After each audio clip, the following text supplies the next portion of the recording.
Olá, pessoal, fazendo mais um podcast, Historiando, que um espaço criado aqui para preservar e compartilhar as histórias de Cascalho e Cordeirópolis, através das pessoas, as memórias e dos acontecimentos.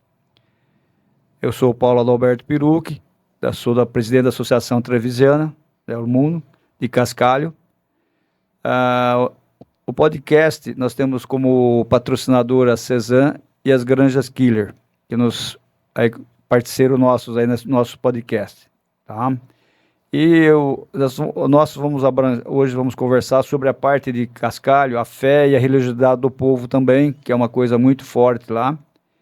E isso vem desde da chegada dos imigrantes italianos. Então, é um local que sempre foi um local de oração. E dentro disso teve o desenvolvimento, os encontros, as festas, as tradições em Cascalho nesse período da italianidade e depois do processo futuro que teve. O que a gente vai contar essa história, temos um convidado muito especial que a gente, desde o princípio esse resgate que nós temos das histórias de Cascalho, resgate da história, resgate da cultura, resgate da tradição, ele foi um dos que iniciou a base disso daí. Então ele iniciou e a Associação Trevigiana do Mundo nós temos hoje, ele fez parte da fundação da Associação Trevigiana, toda essa parte da cultura e tudo da tradição. Então é muito importante hoje nós vamos receber o padre Luiz Claudemir Butião, que ele é uma pessoa, um ícone para nós aqui. Que seja bem-vindo e nos ajude aqui nas conversas que vamos ter. Obrigado, acolhida, né, e por participar desse momento da Associação Italiana Trevigiana nel Mundo, dessa preocupação que vocês têm com a cultura, a religião e as tradições do povo de Cascalho, né, e que isso seja também motivos, né, para nós mantermos, né, as tradições e a história viva de Cascalho. Há 39 anos que eu me tornei padre e vim para Cascalho, né, e fiquei 27 anos. Então, eu tenho consciência que eu vivi essa história e porque eu nasci nessa história. Então, quando você nasce numa história e você depois tem a oportunidade de resgatar essa história, então ela dá sentido. E aí a gente vai entender o porquê que nós existimos quando nós resgatamos. E esse ano eu fiz uma experiência interessante, que sempre era meu sonho, né, voltar às origens, né, na Itália. Mas não fiz tantas vezes viagens para a Itália, né, mas eu queria sim fazer uma viagem, voltar naqueles lugares e pontos de onde partiram as famílias. Então esse ano eu fiz. Fui até Veneza, aluguei um carro, fiquei 6 dias no Vêneto, né, e cada dia ia para uma cidadezinha dessas, né, e ali eu não me preocupei de encontrar pessoas, de ver, não, eu fui ali como um aventureiro, né, alguém que quis voltar na sua origem. O primeiro dia que estava lá, né, foi um momento muito forte em San Fior, que é onde que vieram meus bisavós, na igreja que meu bisavô foi batizado, e Nossa Senhora da Assunção, e fica num pequeno elevado ali da planície do Vêneto, e ao meio-dia, né, no entorno deve ter umas 6, 7 igrejas, num raio de 6, 7 quilômetros, né, aquelas cidadezinhas. Todos os sinos começam a tocar ao meio-dia, né, e os sinos todos iguais de Cascalho, né? Então ali eu senti, meu Deus, eu estou aqui, né, e o que eu quis foi ir lá ver. Mudou quase tudo, sim, mas 2 lugares não mudaram, que foram as igrejas, os cemitérios, né? Então você entra naquele cemitério, você resgata toda a história, pensa que você está entrando no cemitério de Cascalho. E nas igrejas, em cada uma conserva algo da igreja de Cascalho. Então saber, né, a minha raiz, onde que está? Então eu quis voltar na minha raiz original, e eu digo, né, quem volta vai entender toda a sua história e a história dos seus antepassados, né?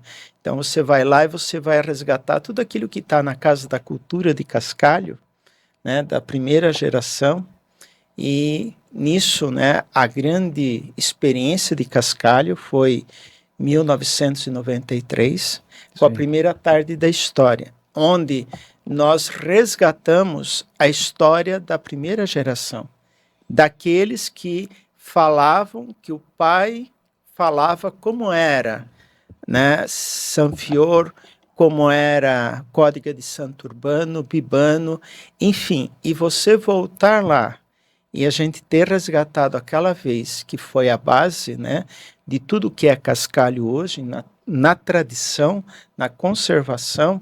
Então, quer dizer, isso que está sendo feito nesse momento, que vocês estão fazendo com esses podcasts, é justamente resgatar essa história e permanecê-la viva. Então, há praticamente 40 anos é que a gente conseguiu resgatar essa história, muitas histórias que estavam encobertas, né? E eu digo, né, que ainda eu quero, quando tiver mais velho, se eu ficar, né, para mais uma década, eu quero também escrever a história secreta de Cascalho. Nossa, né? A história secreta das famílias. Mas eu tenho que esperar ainda uma geração morrer, né? Porque, né, como padre, né, então eu sei, né, as histórias secretas, né, que a gente não pode, né, por consciência sacerdotal, falar, mas que é onde você entende, né, a história das famílias e muitos porquês, né, que nos 27 anos que eu fiquei em Cascalho, eu entendia das famílias. Então, isso também é algo que tem que ser mostrado, porque muitos males que muitos carregavam e carregam ainda do passado, né, têm uma causa e uma realidade. E que se a pessoa não sabe superar esse momento, ela vai carregar para o resto da vida, né, um sofrimento que não tem por que sofrer, né, os traumas, né, e queiram ou não, como qualquer sociedade humana, tem os seus traumas. Então, o Cascalho também tem os seus traumas.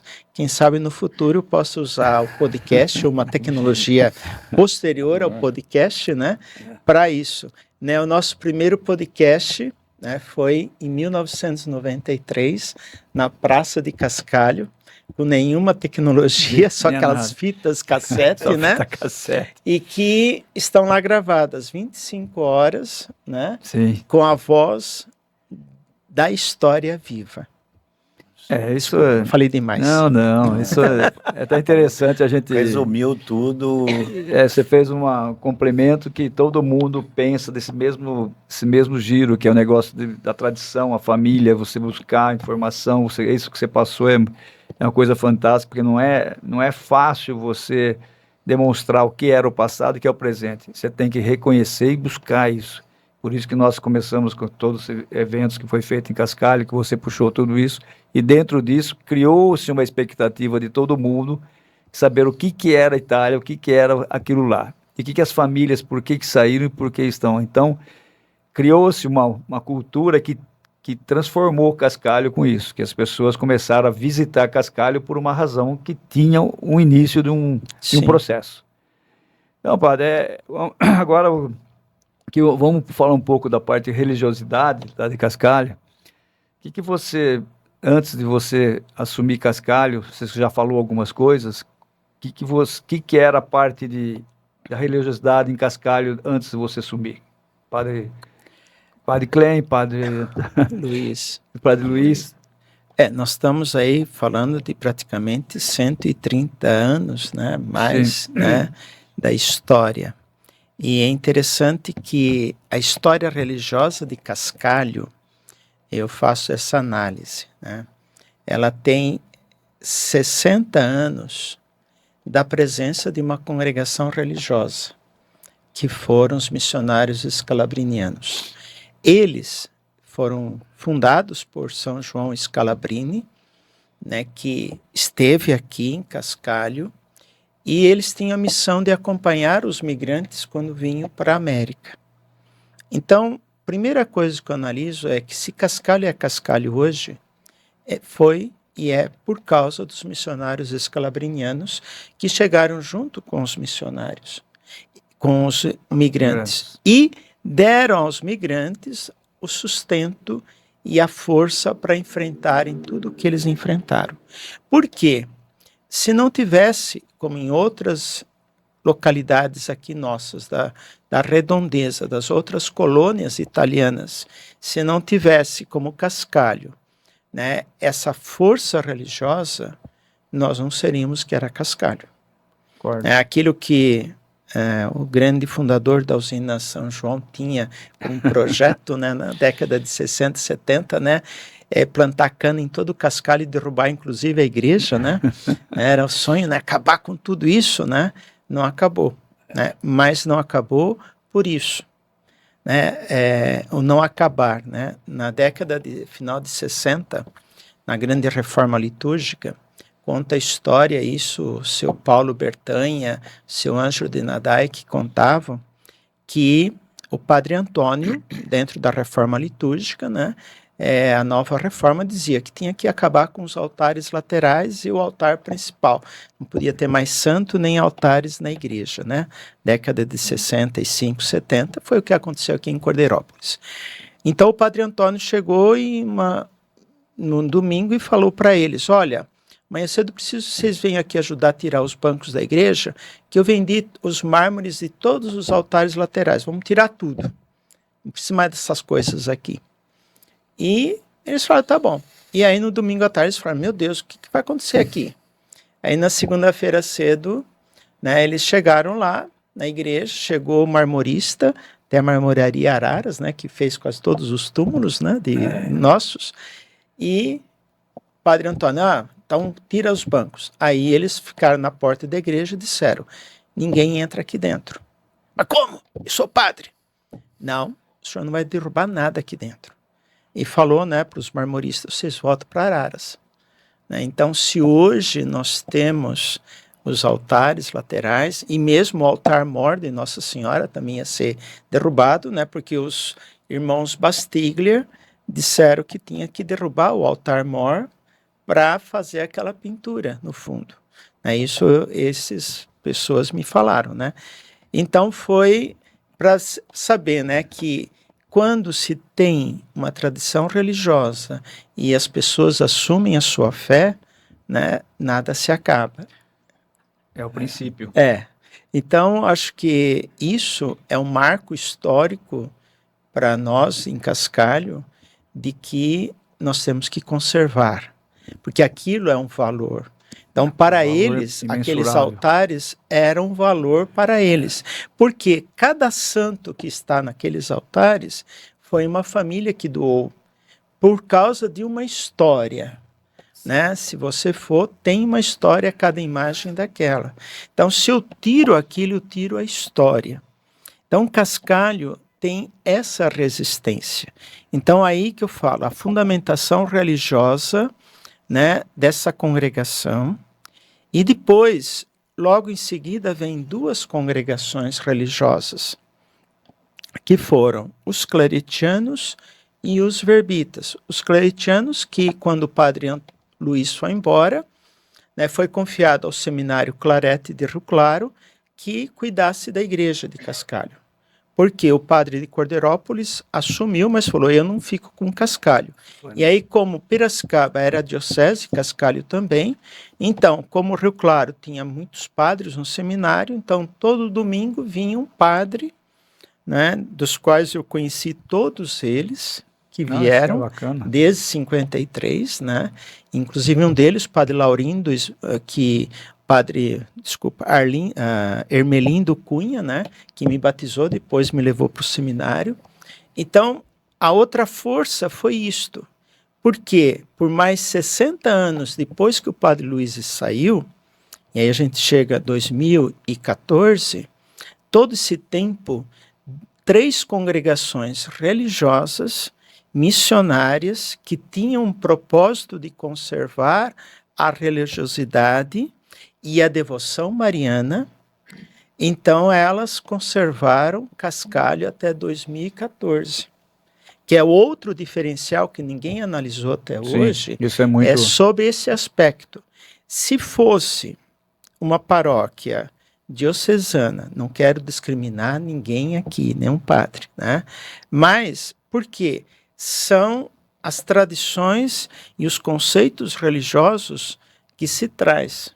Então, nós saímos dos escalabrinianos, 60 anos, depois vieram os cleretianos, que ficaram 12 anos, aí vem um hiato de 12 anos com o padre Antônio Klein, depois o padre Antônio volta, vai embora, aí em 78 os cleretianos estavam com a paróquia São Sebastião de Limeira e o padre Alberto Ismanhoto falou, eu assumo, que não tinham padres, desde que deixem os padres de Rio Claro continuar, né?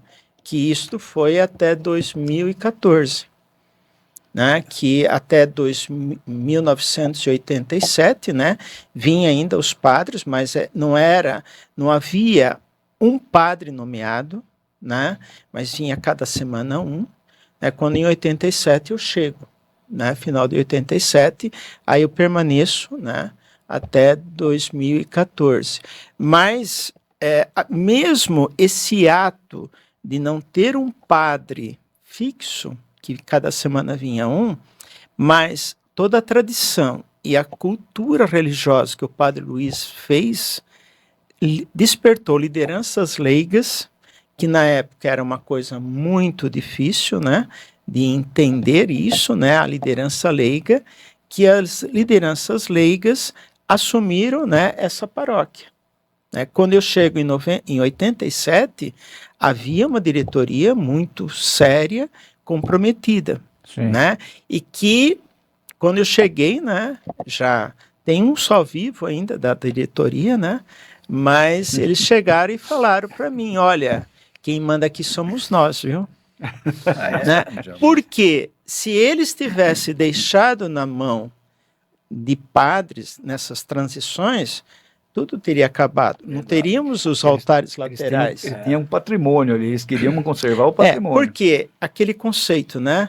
Vocês padres passam. Isso. Né? E o povo fica. O povo e a igreja continua. A igreja continua. A tradição continua.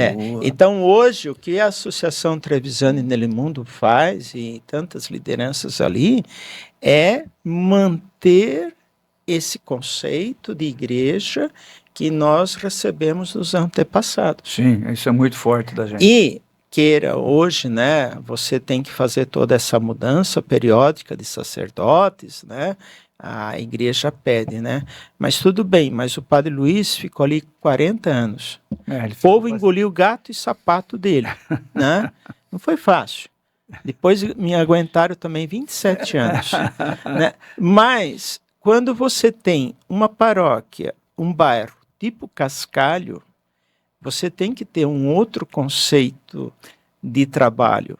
Tem que ter uma liderança também. Uma liderança. A liderança, e você, quando você cria, as pessoas agregam essa ideia. É isso que aconteceu. Por isso que você, dessa situação que você está falando, teve as pessoas que foram atrás e agregaram isso. Não deixaram só para você resolver essa situação. Não, eu fazia você porque era um líder nosso lá. Então, vocês tocavam. Então, mas é isso, né? Que é importante, porque a pessoa, como você falou, tem aquela linha que não vai perder. Sim, e graças a Deus até hoje, né? No último domingo foi a festa de Assunção, né? E eu vi ali tudo, né? Só a cerimônia da coroação, 300 pessoas ali, cada um querendo fazer o melhor de si. Uma coisa tão bonita, né? Então você vê como que agrega, porque há um sentido em tudo aquilo. Sim. Né? Não é um porquê, porque enfeita tanto a imagem, porque tudo tem um sentido. Então, quando você entende os sentidos das coisas, né, você agrega valor. E aí que entra a história e entra as tradições.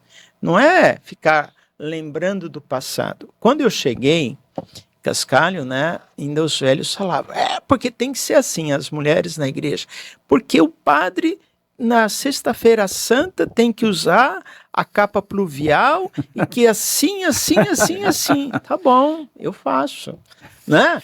Porque era um valor, liturgicamente, aquilo tá, mas, enfim, porque a imagem tem que ficar assim, porque isso tem... Enfim, por que eu vou quebrar A tradição. essa tradição que há um valor nisso? Muito valor. Então, é diferente, né, numa paróquia moderna hoje, que foi criada há pouco tempo, tal, que não tem uma história. Então, o bairro do Cascalho, ele tem uma história. É o que eu vi na Itália, né? Ali você vê, naquelas cidadezinhas, você vê, ali tem uma história. Inclusive os próprios nomes, né, padre? Existem nomes gravados no banco que daqui a gente vem Cascalho. Quem que doou, quem fez, né? Quem tá lá o nome dessas... Então, mas aí você falou uma coisa forte, né? Que você vai lá, você vê, as igrejas são conservadas e aquilo ali é um patrimônio. É isso que nós temos que ter com Cascalho, a ideia do patrimônio. E não mexe, né? E não mexe na estrutura, mantém ela a mesma estrutura e ela está ali porque as pessoas doaram um santo que está ali, doaram um altar, doaram um vitral, e o que aconteceu com Cascalho. Então por isso que mantém essa força nisso daí. Então, padre, mas eu digo o seguinte, tudo isso aconteceu exatamente pela sua liderança. Não. Eu reconheço que eu tenho uma parte nessa história. Não tão distante, mas a sua foi muito importante. Sim, ele resgatou muita coisa que a gente A não gente tinha. tem que reconhecer, eu reconheço de fora, que a pessoa, eu falo a verdade, a pessoa mais importante desde quando eu passei a participar de Cascalho, né, foi o senhor. Obrigado. E eu comecei a ir para Cascalho, frequentar Cascalho por causa do senhor. Obrigado. O senhor tem os pensamentos, né, de italiano. Afinado. Não, de italiano, como a gente pensa, da mesma maneira que eu falar, eu fui criado com uma voz italiana, eu sei como é que é. Entendeu? Né, eu mudei toda a minha vida para lá, entende? Se eu estou na associação hoje, foi por causa disso. Sim. Mas você casou lá? Não, eu não casei, mas eu adotei. Mas foi adotado.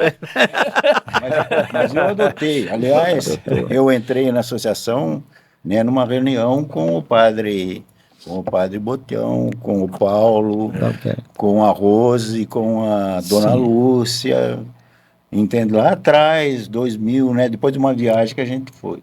Então eu fui lá, me identifiquei, né, eu gostava disso, eu sinto falta disso. Sim. Eu sinto falta de uma igreja igual era um tempo. Eu não quero entrar no mérito questão, mas que o senhor faz falta. Obrigado. E daqui 20 e 30 anos o pessoal vai lembrar ainda. Vai valorizar ainda mais o trabalho que o senhor fez. Que continua fazendo, né? Inclusive hoje, falei antes aqui, né, que nós temos que fazer agora a tarde da história da geração da década de 50 e 60. Nós temos a tarde da história até a geração da década de 40. Vai incluir todos nós. Agora temos que nós contarmos a história do nosso tempo. Né? Até tem umas perguntas aí, né? Como que era a coroação, a festa no seu tempo, né? Então, isso é um item porque a gente tem gravado a história das coroações do tempo ainda dos padres antes do padre Antônio Klein. Porque, queira ou não, o padre Antônio Klein, ele faz uma ruptura e uma mudança de paradigmas antes e depois dele, com as inovações. O padre Antônio era um louco, mas era um louco que fazia as coisas, né? Inovava. Ele vendia rifa de carro e sorteava o mesmo carro 2, 3 vezes. Porque não saía o número. Enfim, mas ele, por exemplo, né, construiu todo aquele patrimônio que nós temos. Os barracão ali, lá, né? Tudo foi ele que fez. Os barracões foram ele. E outra coisa que o padre Antônio inovou foi o teatro, que o padre Luiz tinha, mas que numa geração, numa década se perdeu, mas que o padre Antônio, quando voltou, foi ele que fez a mudança do estilo da cerimônia do 15 de agosto, criou os teatros, inovou a quermesse, né? Então, o padre Antônio Klein, ele representa a história que nós vivemos hoje. Ele conservou muita coisa lá. Foi ele que fez essa inovação. de criar pelo teatro, né, as histórias. Quantos teatros, e que foi a geração que viveu ele como infância, juventude, vendo ele criar os teatros, que estão hoje fazendo os teatros, né? Uma coisa só que eu sinto, né, uma grande falta em Cascalho que a gente perdeu foi a banda. Então, nós temos a orquestra de violeiros Tem agora. a orquestra de violeiros, é outra Trabalhando coisa, lá né? na exposição lá, ué, pode... Acho que vai ter o Nós vamos fazer o ano que vem. fazer ano que É, o vem. resgate da Isso. banda. Resgate da... É, Então, mas é isso que você O falou. Cordeirópolis também tinha a Corporação Musical 1º de Janeiro. isto. O maestro era Hugo Montagnoli Júnior, É. que é avô da Andresa. Nós isso. estamos trabalhando, padre, com uma pessoa chamada José Vitorino. E foi encontrado lá na associação umas As partituras que dele diz que lá. foi o Tá lá senhor guardado. que- Não sei se foi quem que deixou lá isso daí. não sei quem que passou. A banda de Cascalho, que é um elemento que nós perdemos um pouco, né? Mas que eu acho que tem que ser resgatado e buscar ainda algumas famílias, né? Ainda tem, pelo menos, eu acho que o último tocador da banda é o Antônio Paiola, o Nego Paiola, o que Nego. está vivo, né? E acho que ele tem coisa, a família do seu Afrânio Paiola também, né?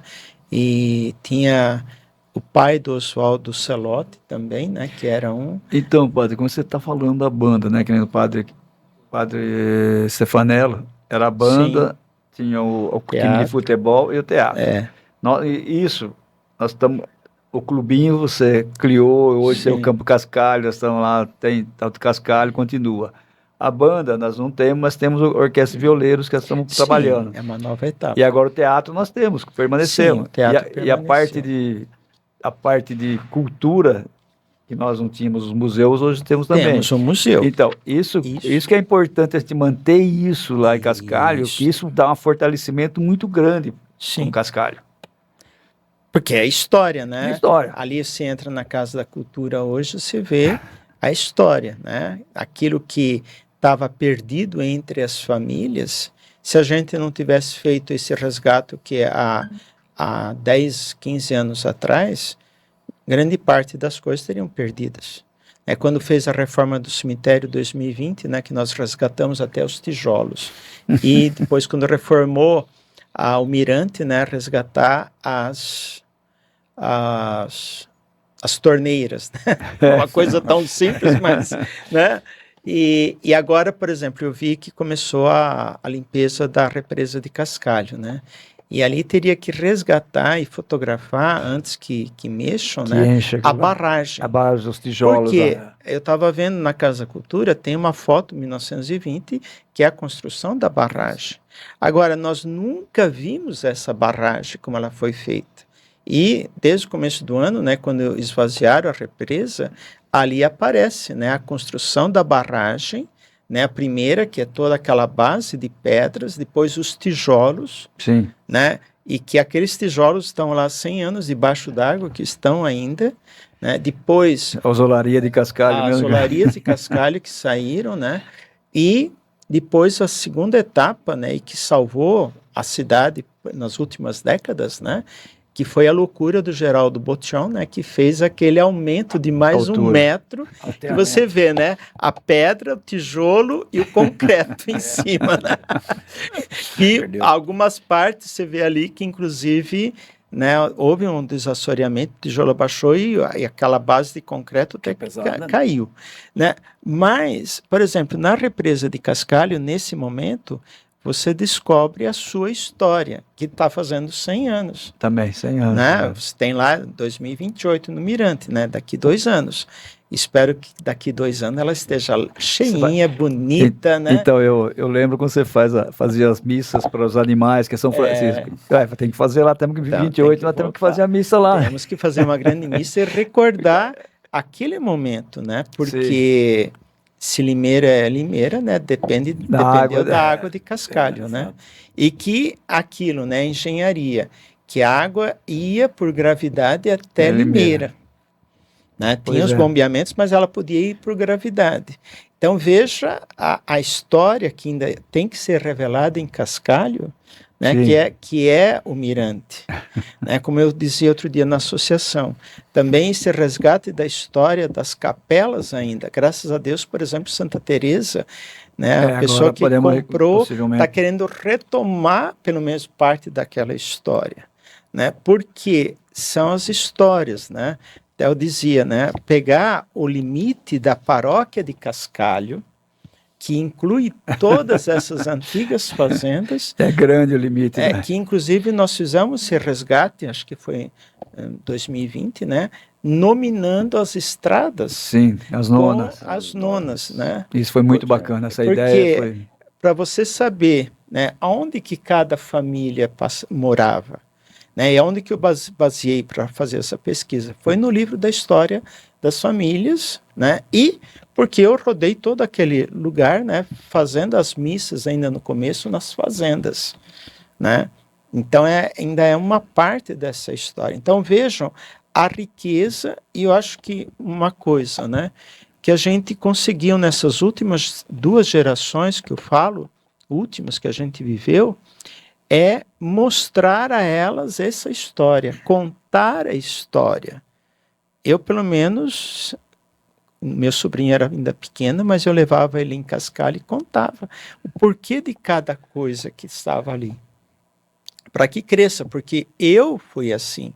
Eu me lembro que meus avós contavam o porquê de cada coisa. Sim. Né? O porquê dos pratos, o porquê da comida, né?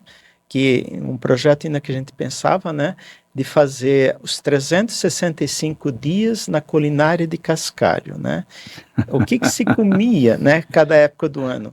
Que é realmente, né? Se comia da terra, da produção. Que hoje é outro. Mas que isso está ainda enraizado nisso, né? Desculpa, eu falei pode demais. falar alguma coisa, alguma coisa? Padre, o senhor já falou a respeito de vários assuntos, mas eles perguntam também como foi construída a igreja de Cascalho, como que...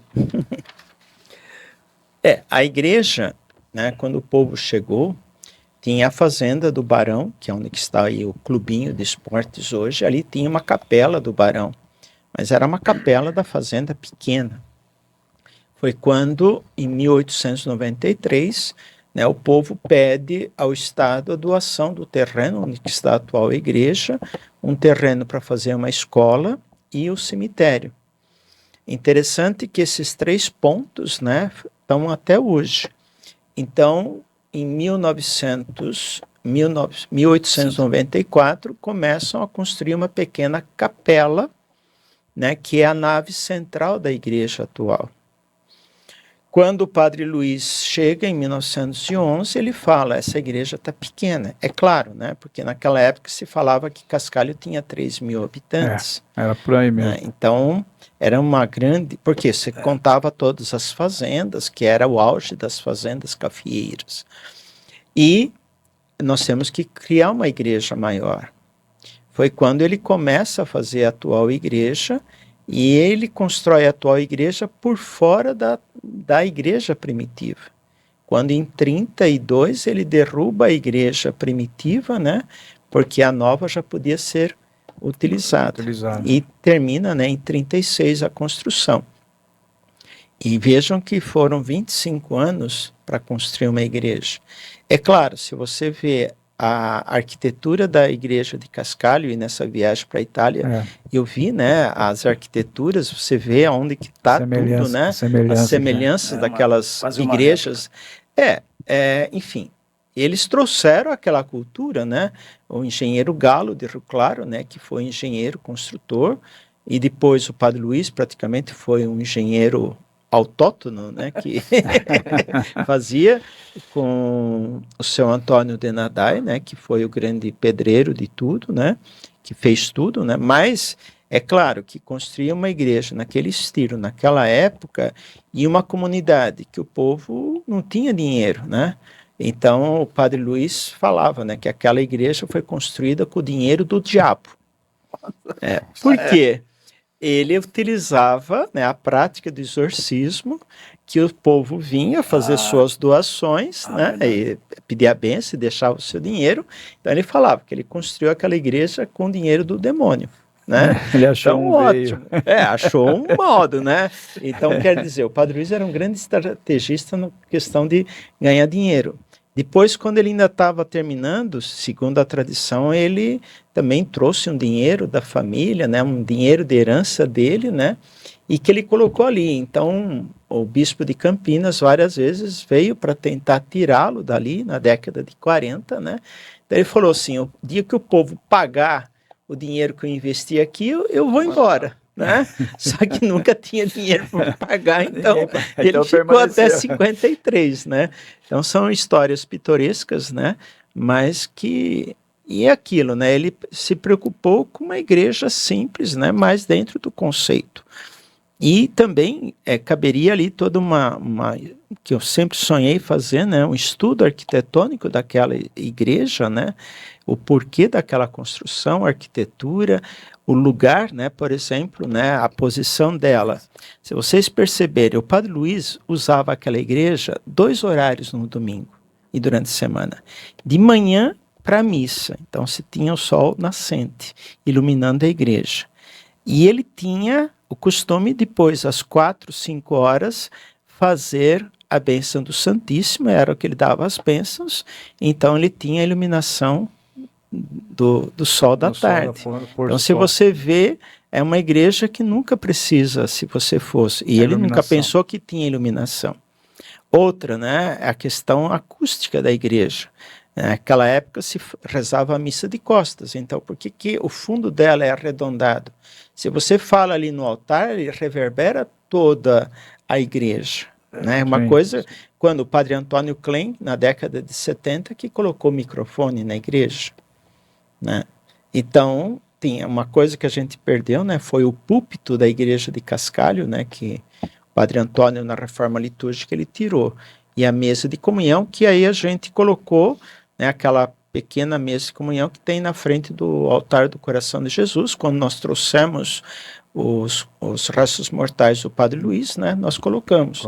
Que aqueles mármores estavam jogados todos lá onde que é o centro de catequese, que foi quando nós construímos as salas de catequese e achamos enterrados ali aqueles mármores, né, e descartaram, né, e a gente mandou restaurar todos, né. Então, essa igreja, ela tem todo um conceito arquitetônico. E uma coisa que eu falo, né, que o Padre Luiz não fez, né, mas ele estava trabalhando dentro de um conceito atual, né, é que na Itália sempre a torre é separada, né, a campanário, né, e ele deixa, né, a torre dentro do corpo da igreja. É interessante, né, que quando ele chega em 2011, a primeira coisa que ele fez não foi pensar na igreja, ele pensou em 3 sinos. Porque ele precisava se comunicar com o povo. Era a maneira de chamar. E interessante, né, que esses sinos ficaram quase 20 anos pendurados em cima de madeiras, né, suportes, que os velhos falam que eram as arroeiras, né, que eles cortaram e que ficava ali, mas ele se comunicava, né? Porque o sino era a forma de comunicação. A maioria não tinha relógio, não tinha. Então, que horas que o padre vai ter a missa? Quando morria alguém, quando chegava alguém, quando nascia alguém, enfim, como ele, mesmo depois, quando ele começa a dar as bênçãos, né? Quando ele vê o caso complicado, é através do sino que ele chama as pessoas durante a semana para vir para a igreja rezar, né, com ele, porque ele estava com um caso problemático. Né? Então, quer dizer, depois esses sinos, né, sobem na torre e tal, né, e o toques dos sinos, né, em 2012 nós gravamos, né, todos os toques de sinos, né, para guardar para a posteridade. Tinha um significado também. Tem um significado, né, o toque para chamar para a missa. Então, 1 hora antes tocava, então falta 1 hora. Como o povo vinha a pé, ou vinha carroça tal, meia hora antes tocava de novo, então era um outro toque chamar, falta meia hora, 15 minutos outro. E aquela sineta, né, que hoje está ali do lado da gruta, né, que era a sineta para chamar o povo para vir para dentro da igreja, né.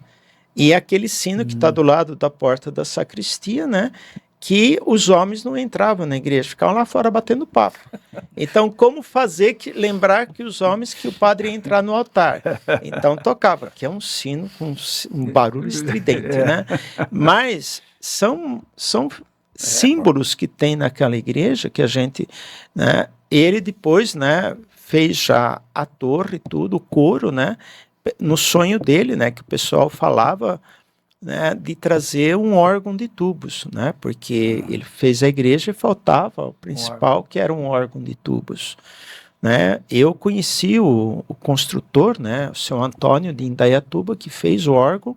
Acho que agora está na 3ª geração da conservação dele, da família, né, que foi outro marco, né, porque ele falava, né, essa igreja merece um órgão de tubos.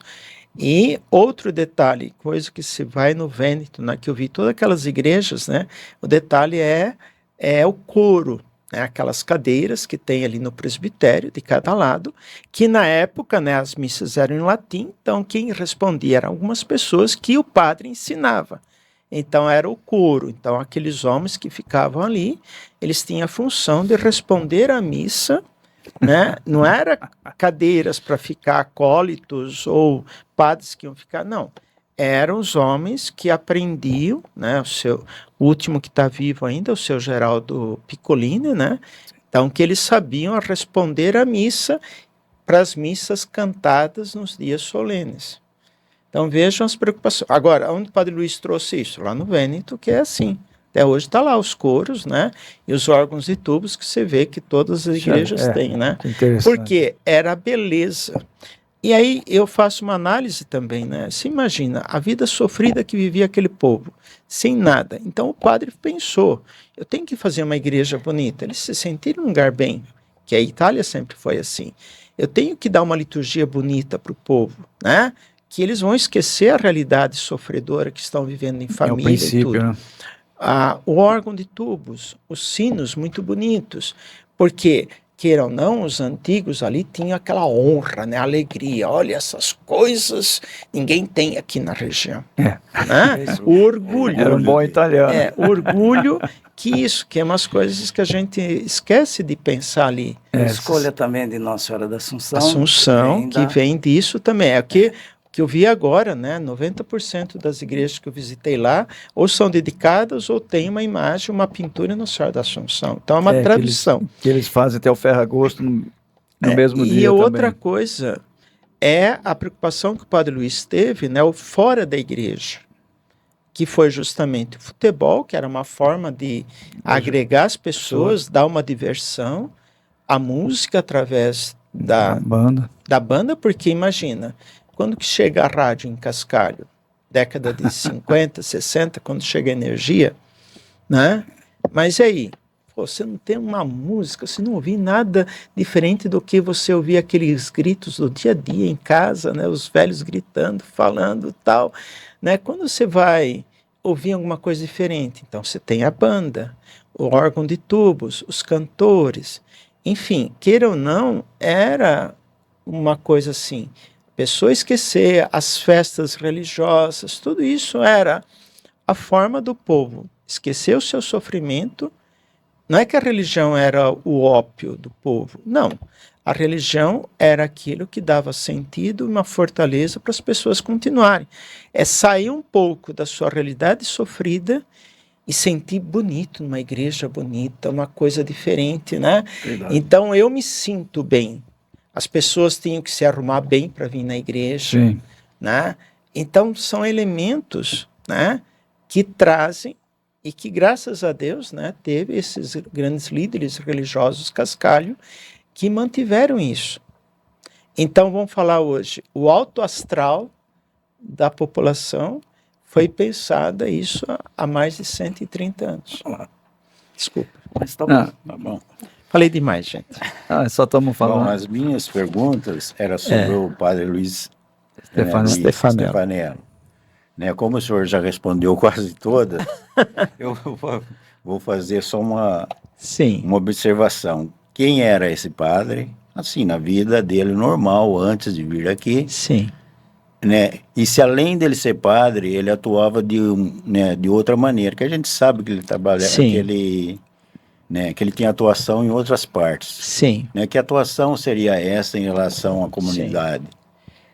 A história dele é interessante, né? Ele entra no seminário já adulto E diz que ele não aguentava mais trabalhar naquela roça, né? Certamente o pai dele era um contadini.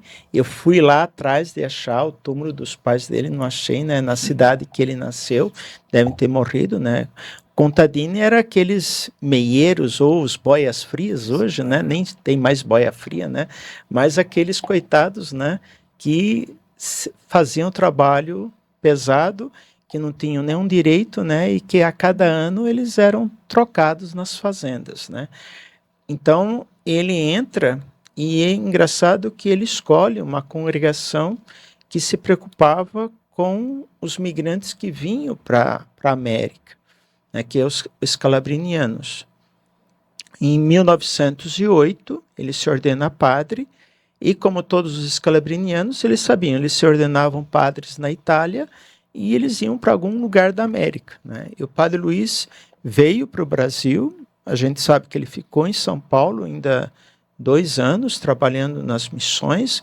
As missões dos escalabrinianos era justamente atender as colônias italianas, as fazendas onde estavam os italianos, dar esse suporte.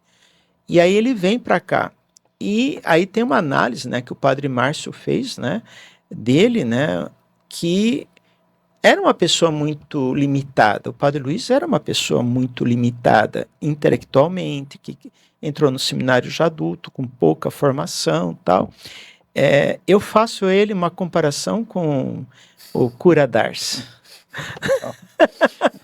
Né? O Cura d'Ars também quase que não foi para ser padre, né? E foi cair na cidade de Ars, né? Que era uma cidade perdida lá na França, né? Mas que revolucionou.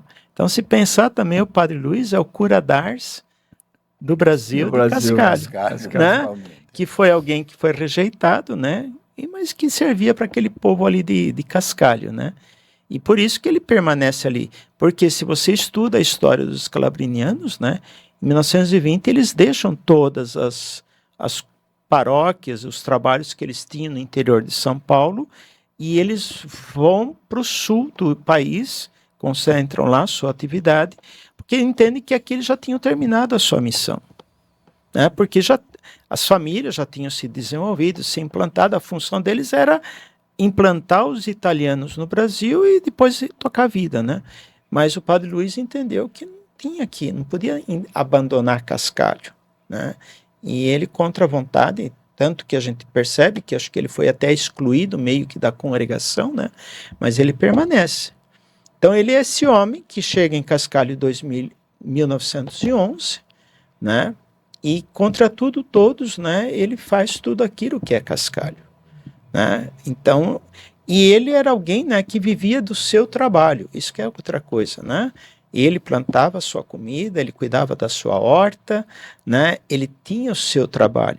A minha madrinha de batismo, né, foi por mais de 10 anos cozinheira dele, Virginia Killer Botion. E ela contava para mim, né, o dia a dia dele, né? Isso era bonito, né?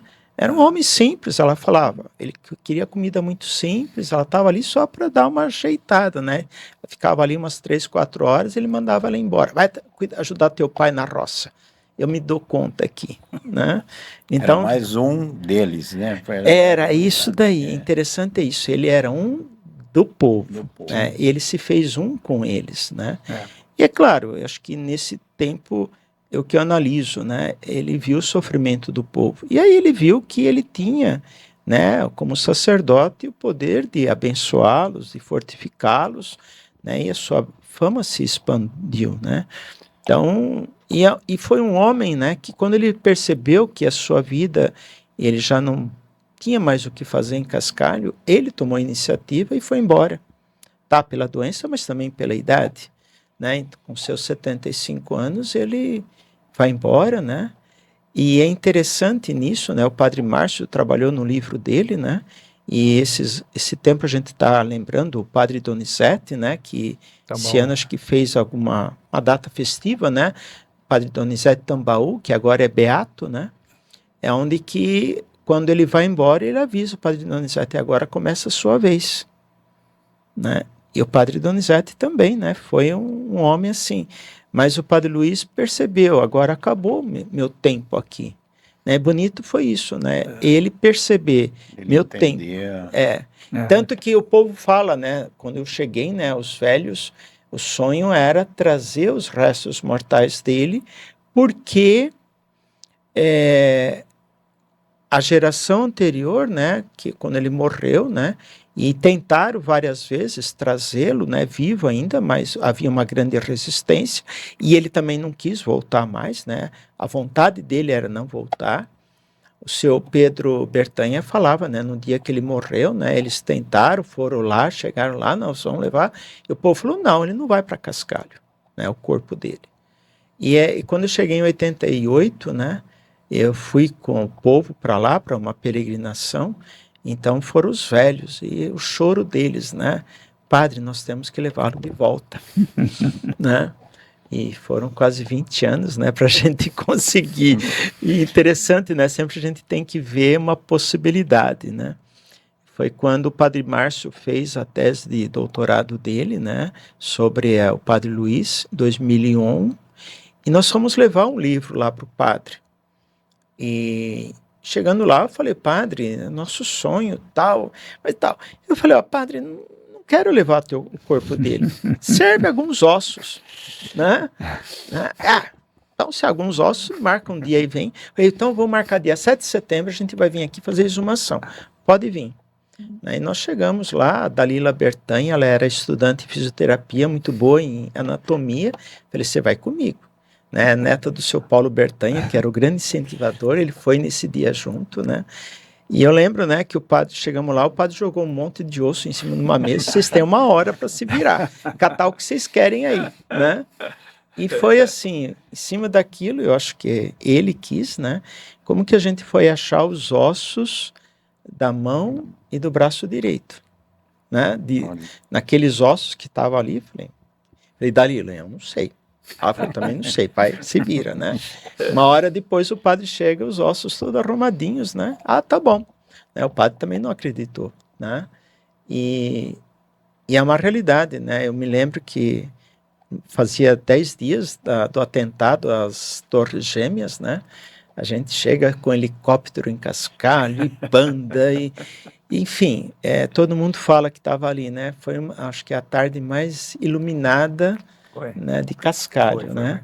Então, tá ali, né? Então, esse homem, alguma coisa tinha que ficar ali, né? Então, a história é o seu construtor, né? Então, eu acho que o Criador dentro da sua criatura. Isso é né? verdade. Então, o Criador está lá dentro, né? Só o braço, mas está. Está lá. A presença dele está lá, continua. Então, acho que o Padre Luiz é esse mito que a gente não pode perder ele da história, né? De maneira nenhuma. E cabe, né? O Padre Márcio fez esse belo estudo dele, né? E cabe também esses outros estudos, essas outras visões, né? De tudo que ele foi para aquele povo. O lado bom e o lado ruim, né? Mas ele foi alguém que determinou a história de Cascalho. Né? Então, tem muita coisa, eu falei demais hoje. Obrigado, gente. Bom, só a gente conversou algumas coisas aí. Eu acho que, muitas coisas. Como é que... Só falar sobre alguma coisa sobre a ideia sua para ser padre. Bom, eu acho que a história, matar o assunto, para encerrar o seu... A história está nessa origem, né, justamente do Padre Luiz, né, que eu vivi, né, tive essa graça de morar com os avós e tios paternos, que eram meus tios padrinhos de batismo, né, e me contagiaram com toda essa história, né, e me contagiaram, e eu também, um outro protótipo para mim, né, foi o Padre Mário, aqui de Cordeirópolis. Né? Ah, é? O Padre Mário, eu vi ele celebrar a missa e falava, será que eu posso? Né? Eu sou a turma de primeira comunhão 1970, né? Então era início da inauguração da nova igreja, né? E eu sentava do lado dos meninos, né? Embaixo do coro, né? Lembro que as meninas sentavam de um lado, os meninos do outro, os homens de um lado, as mulheres do outro, né, ainda. Quem não queria ver o padre de frente ficava atrás, né, dele, né, o altar no meio. E aquilo foi. E me decidi, né, por acaso, caiu um teste vocacional na escola, né? E eu coloquei lá ser padre. Aí vem o padre Hermelindo Cunha, que depois descobri que foi quem me batizou, né? E que me levou para o seminário, né? É interessante que o dia que eu fui para o seminário, né? No domingo, eu chamei o padre Antônio, né? O padre Mário, né? Dia 22 de fevereiro de 1976. Falei, padre Mário, amanhã estou indo para o seminário. Ele virou assim, e eu estou indo embora deixando a batina. Padre Mário, né? Motivação. Minha melhor motivação de vida, né? O padre que era o meu modelo, estava deixando de ser padre, né? Mas acho que foi aí, né? E aqui estou hoje. Que bom. Padre, a gente Obrigado. acho que conversou legal, eu acho que é bacana isso, acho que restaurar tudo isso é bacana, você é uma presença muito importante para nós, eu acho que é um ícone para nós as coisas Obrigado. que nós fazemos, se nós estamos com a associação fazendo isso é porque você deixou um legado e nós estamos continuando e você nunca vai abandonar nós também na associação. A associação para nós você faz tudo isso que você falou é tudo que a gente busca para tentar manter essa posição. E a gente agradece muito aí a Cezanne e o Grande Killer do nosso podcast. E chama uma mensagem para nós aí, Cascalhos e comunidades. É a única, é o final para a gente encerrar. Eu acho que vamos continuar a nossa história, ela é muito bonita, e continuá-la a escrever. Nós não podemos parar no passado, falamos muito, né? Por isso que eu sugeri aqui, né? Nós temos que fazer a tarde da história agora da geração da década 50, 60, 70 já, se pudesse, né? Para a gente falar essa parte da história moderna. Nós falamos a história antiga, a história média, né? A Idade Média de das Cascalho. gerações. E agora temos que falar da história moderna, Sim. né? E no futuro alguém fazer a história contemporânea, que vai ser a nossa história, né? Então Sim. que isso não se perca. Isso é importante, porque a primeira geração nós não conseguimos muita coisa, a segunda já conseguimos, a terceira, tem que fazer a quarta, tem que colocar essas gerações com escrito. Então é isso aí, gente. Agradecer muito. Obrigado. E vamos em frente. Obrigado. Valeu, até mais. Até mais.